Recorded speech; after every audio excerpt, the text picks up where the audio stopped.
Every day, people walk past suffering. Someone needs help. Someone's being treated unfairly.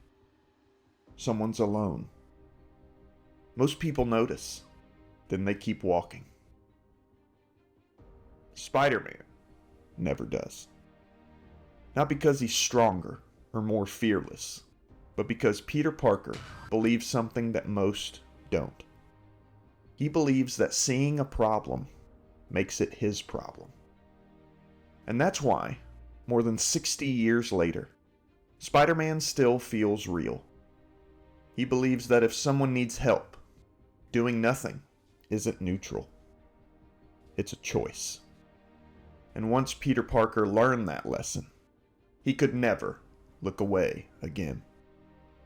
You may think Spider-Man begins with a radioactive spider. No. Spider-Man begins with a regret. Peter lets a thief escape. He has the chance to stop him, and chooses not to. Days later, Uncle Ben is dead.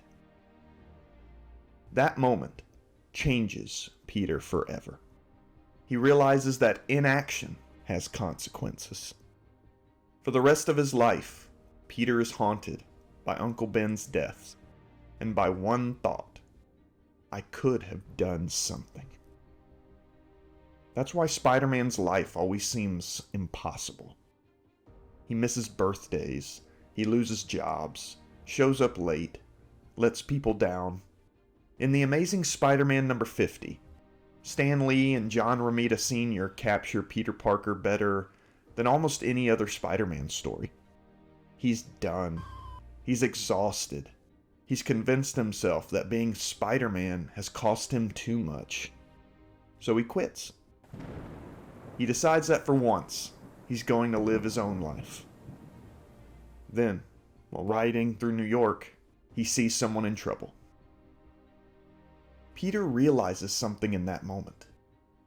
Spider-Man was never the mask or the powers. It was the responsibility. He puts the costume back on because someone needed help. And Peter Parker has never been able to look away. Most superheroes fight evil. Spider-Man fights indifference. The indifference inside all of us. The voice that says someone else will help. Peter Parker never believes that voice. He watched it take Uncle Ben. Every stranger becomes someone worth saving. That's why Spider-Man can't look away. Looking away already cost him everything once. I think that's why Spider-Man means so much to me. I grew up with the Tobey Maguire movies, and at the time, I couldn't have explained why they resonated so deeply.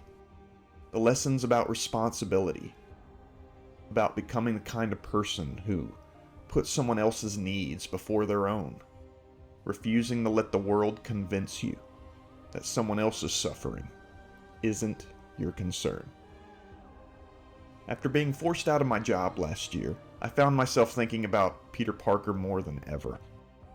Because I realized how often people stay silent, out of hesitation, discomfort, fear. But Spider-Man's philosophy doesn't leave room for that. It asks a much simpler question that seems to get harder as we age. If I know something is wrong, what am I going to do about it? Spider-Man's greatest superpower is his conscience. The quiet voice that compels him to carry burdens no one asked him to carry. That's why Peter Parker makes the same choice again and again and again. Every time it costs him something. Every time life asks him who he wants to be, Peter gives the same answer. Looking away no longer feels like freedom, but betrayal. And maybe that's what really makes him Spider-Man.